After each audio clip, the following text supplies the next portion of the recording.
बिद्दतियों, क़यामत की सुबह तक ईद मिलादुन नबी सल्लल्लाहु अलैहि वसल्लम साबित नहीं कर सकते।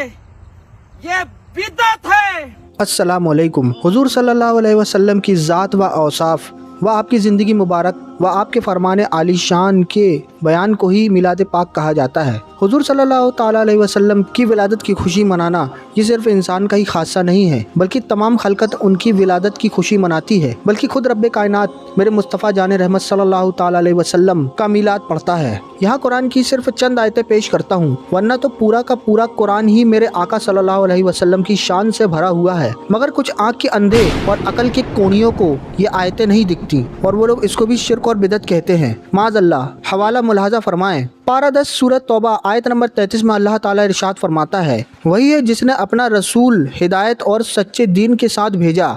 और पारा नंबर 11 सूरत तौबा आयत नंबर 128 में अल्लाह तबारक व ताला इरशाद फरमाता है, बेशक तुम्हारे पास तशरीफ़ लाए तुम में से वो रसूल जिन पर तुम्हारा मशक्क़त में पड़ना गिरा है, तुम्हारी भलाई के निहायत चाहने वाले मुसलमानों पर कमाल मेहरबान। पहली आयत में अल्लाह ताला उन्हें भेजने का जिक्र कर रहा है और भेजा उसे जाता है जो पहले से मौजूद हो। मतलब साफ है कि महबूब सल्लल्लाहु ताला अलैहि वसल्लम पहले से ही आसमान पर या अर्श आज़म पर या जहाँ पर भी रब ने उन्हें रखा वो वहाँ मौजूद थे। और दूसरी आयत में उनके तशरीफ़ लाने का और उनके औसाफ का भी बयान फरमा रहा है। क्या ये महबूब सल्लल्लाहु ताला अलैहि वसल्लम का मिलाद नहीं है? क्या अब वहाबी खुदा पर भी हुक्म लगाएगा? पारा 6 सूरह माइदा आयत नंबर 15 में अल्लाह ताला इरशाद फरमाता है, बेशक तुम्हारे पास अल्लाह की तरफ से एक नूर आया और रोशन किताब। यहाँ नूर से मुराद हुजूर सल्लल्लाहु ताला अलैहि वसल्लम है और किताब से मुराद कुरान मुकद्दस है। पारा 28 सूरह सफ आयत नंबर 6 में अल्लाह ताला इरशाद फरमाता है, और याद करो जब ईसा बिन मरियम ने कहा, और उन रसूल की बशारत सुनाता हूँ जो मेरे बाद तशरीफ लाएंगे, उनका नाम अहमद है। इस आयत में हजरत ईसा अलैहिस्सलाम मेरे आका सल्लल्लाहु ताला अलैहि वसल्लम का मिलाद पढ़ रहे हैं। क्या अब वहाँ भी उन पर भी हुक्म लगाएगा? पारा 3 सूरह आले इमरान आयत 81 और 82 में अल्लाह ताला इरशाद फरमाता है, और याद करो जब अल्लाह ने पैगम्बरों से अहद लिया जो मैं तुमको किताब और हिकमत दूँ, फिर तशरीफ लाए तुम्हारे पास वो रसूल कि तुम्हारी किताब की तस्दीक फरमाएं, तो तुम ज़रूर उन पर ईमान लाना और उनकी मदद करना। क्या तुमने इकरार किया और उस पर मेरा भारी ज़िम्मा लिया? सब ने अर्ज़ की, हमने इकरार किया।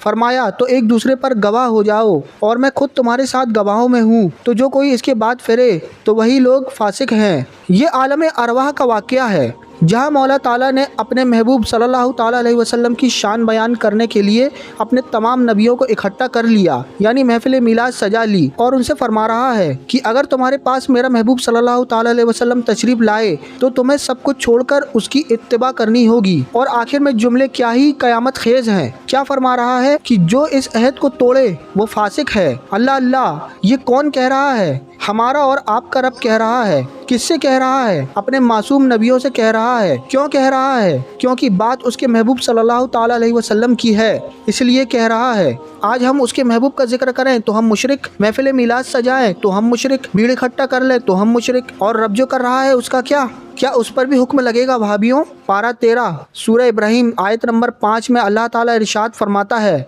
और उन्हें अल्लाह के दिन की याद दिला। अल्लाह के दिन से मुराद वो दिन है जिसमें मौला ताला ने अपने बंदों पर नेमतें नाजिल फरमाई, जैसा कि बनी इसराइल पर मन व सलवा नाजिल फरमाना और उनको दरिया से पार कराना, जैसा कि खुद हज़रत ईसा अलैहिस्सलाम का कौल कुरान में मौजूद है। अल्लाह ताला पारा 7 सूरह माइदा आयत नंबर 114 में फरमाता है, ईसा बिन मरियम ने अर्ज़ की, ए अल्लाह, ए हमारे रब, हम पर आसमान से एक ख्वान उतार कि वो हमारे लिए ईद हो। मुफस्सिरीन फरमाते हैं कि जिस दिन आसमान से दस्तरखान नाजिल हुआ वो दिन इतवार का था, और आज भी ईसाई उस दिन खुशी यानी छुट्टी मनाते हैं। तो सोचिए हज़रत ईसा अलैहिस्सलाम दस्तरखान के नाजिल होने पर ईद का हुक्म नाजिल फरमा रहे हैं, तो क्या माज़ अल्लाह हमारे नबी सल्लल्लाहु ताला अलैहि वसल्लम की विलादत एक खाने से भरे तश्त से भी कम है कि हम उस पर खुशी भी नहीं मना सकते?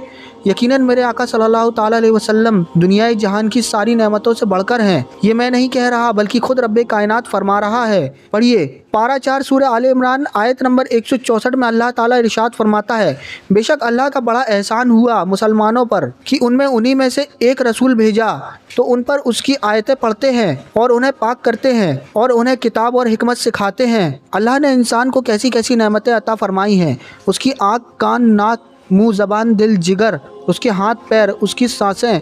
मैंने शायद किसी मैगजीन में पढ़ा था, किसी मेडिकल रिसर्चर का बयान है कि एक इंसान के जितने भी आज़ा हैं वैसे तो उनकी कोई कीमत नहीं, सब अनमोल हैं, फिर भी मेडिकल साइंस एक इंसान को तकरीबन 300 करोड़ रुपए की मिल्क समझती है। सुबहान अल्लाह, हर इंसान 300 करोड़ रुपए का। फिर उस पर जो रब ने नेमतें दी, उसके माँ बाप, भाई बहन, दोस्त अहबाब, नाते रिश्तेदार वो अलग, फिर उस पर यह कि उसे ज़िंदगी गुजारने के लिए कितने ही साजो सामान से नवाजा।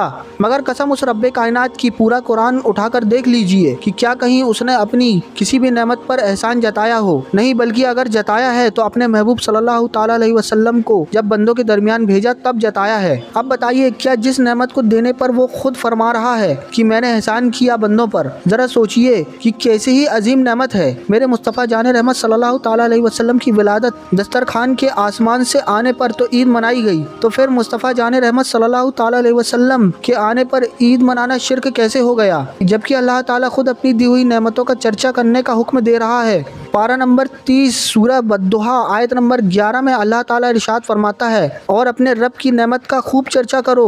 क्या महबूब दो आलम सल्लल्लाहु ताला अलैहि वसल्लम से बढ़कर भी कोई नेमत हो सकती है? नहीं नहीं नहीं, और हरगिज़ नहीं। तो हम सुन्नी रब की दी हुई उसी अजीम नेमत का चर्चा करते हैं तो हम मुशरिक कैसे हो गए? बल्कि हक तो ये है कि जो उसकी दी हुई नेमत का चर्चा नहीं करते वह एहसान फरामोश गद्दार हैं, जहन्नम के हकदार हैं। दोस्तों, वीडियो अगर आपको अच्छी लगी तो इस वीडियो को लाइक करें और शेयर करें और कमेंट ज़रूर करें। अस्सलामु अलैकुम।